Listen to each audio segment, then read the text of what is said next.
Yo, what's up, guys? Welcome to this week's episode of Fresh on Clips. I'm Luca Kassab. Noah Baskin's not here this week. He'll be back next week. Let's get right into it. Now, the Clippers this week, they had an alright week. They had a crazy comeback against the Blazers on Tuesday, but then on that Saturday, they got blown out by the Kings by 30. So, there were positives and there were negatives. But one of the big positives was the Moussa Diabate. And I truly believe the Clippers have been needing a backup center. While Zoo's been great, put up 31, 29, and 3 blocks against Miles Turner, who's a top-tier center in this league.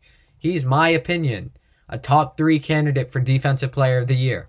But Zoo can't be playing the whole game, so we need a backup center. We've tried small ball. It has not worked, partially due to the fact Kawhi's been out, but it has not worked. We've had Moses Brown. He's been alright, but he hasn't been good enough to be a championship team's backup center. I believe that Moussa Diabate is the solution at backup center. In his limited minutes, Diabate has shown high energy, ability to switch 1 through 5 on defense, effort levels outside of the roof, and he's a good rim protector. That Portland game showed it. Played 12 minutes in the fourth. He was a positive 19 in a game we won by 5. He switched 1 through 5. He was guarding Grant. He was guarding Simons, and he was holding his own.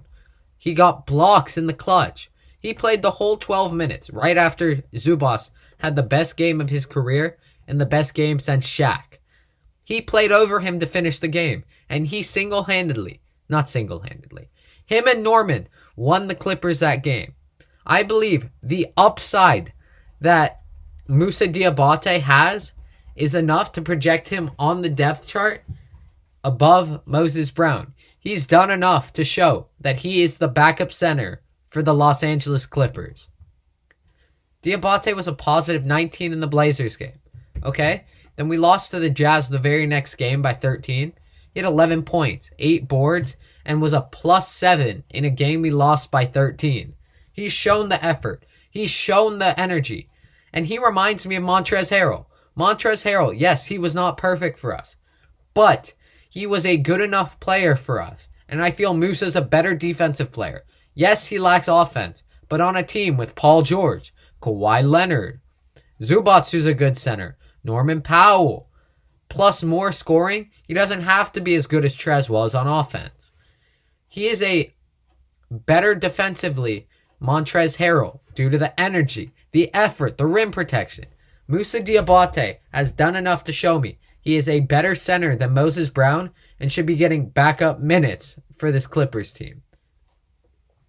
As well as that, tonight, Ty Lue announced that PG, Kawhi, and Luke Kennard were making their return. And guess what? They did not disappoint. Luke, he did his thing. 9 points, 3 for 5 shooting, 2 for 3 from 3. Big and 1 3 that gave us momentum in a comeback. Him, Terrence Mann, Batum led the comeback. Those 3, clutch bench minutes. But that's not who we're here for. Luke's a great player, but he isn't the one who we're caring about. Paul George and Kawhi Leonard, back. Both played 28 minutes tonight, so I'm guessing that was the restriction. PG had 19 points, 7 assists, and shot 8 for 15 from the field.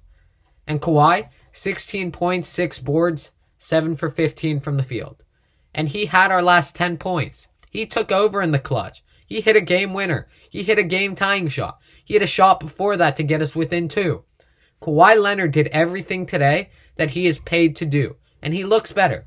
Yes, his 3-point shot isn't there, but as he continues to play, as he continues to get reps, he's going to get better and better, and he's going to become more comfortable with that shot again. We all forget he sat out for a year and a half. But when he is back, when he gets momentum and he's playing games, we're going to be a scary team. And we're just not going to ignore the fact that Norman Powell, we got PG, Kawhi, Luke back, but lost Norman Powell. He's hurt. Groin injury. And that dude's been, in my opinion, the 6th man of the year.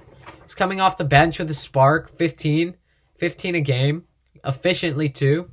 And he's the reason we won that Blazers game. 33 points, 22 in the fourth, outscored the whole Blazers team. Norman Powell, when he is back, is going to take away minutes that are already being taken away from PG, Kawhi, and Luke from players such as Coffee, who's already out of the rotation completely due to these guys coming back. Terrence Mann, Batum, even Luke, they're all going to lose minutes because of how much of a threat Norman Powell is, as well as the fact that Kawhi and PG are going to be off minute restrictions, and they are two top 10 to 12 players in this league. Finally, I feel Ty Lue, while he has had injuries, he's leading this team to a 14-11 record. I feel that some of the decisions he's making are Doc Rivers-like. They're questionable. Doc Rivers, he never made adjustments. He stuck with his guys. And, I'm slowly beginning to see Ty Lue doing the same thing. And I hate it. Because what I love about Ty Lue is how much he adjusts. How much he trusts the next man up. But right now, he's giving DNPs to Rocco, to Coffee on some nights. Moussa Diabate's been in the G League. He's been good enough to be playing. Him and Rocco have been good enough to be getting minutes on this team. And they're racking up DNPs. Especially Rocco. In my opinion, and I think most people see this, he is too good of a basketball player to not be playing on the Clippers. In his last 4 games he's played, so that's from the Kings game to November 25th, the Nuggets game, he's averaging 10.5 points, 5 rebounds, a steal, a block in 20.5 minutes a game. And he's shooting 47% from 3. What more does the dude have to do? Plays elite defense. He's a good catch and shoot shooter. He's the perfect defense. He's the perfect guy to have with Kawhi, PG, because he's defensive minded and can hit open shots while creating his own when necessary. I feel Morris on his off night, like tonight for example, he played 31 minutes and shot 5 for 12. Yeah, that's not terrible. But he hit most of his shots at the end. If Morris isn't hitting shots, he should not be playing 30 minutes. And that's another questionable thing. You have a dude like Rocco. We have all this depth and we only use 10 dudes. Rocco, a high-level NBA player, one of the best role players in the NBA. He's sitting on your bench, rotting, because of the fact that, I don't even know, he's just not playing. And he's too good to not be playing. I think that he's a better bench player than Batum is. Batum's streaky. I love Batum. He's been here for 2 years and he's grown dear to my heart. But the fact is, unless we're running small ball, there's no reason to play Batum over Robert Covington. Robert Covington's the better shooter. He's the better perimeter defender.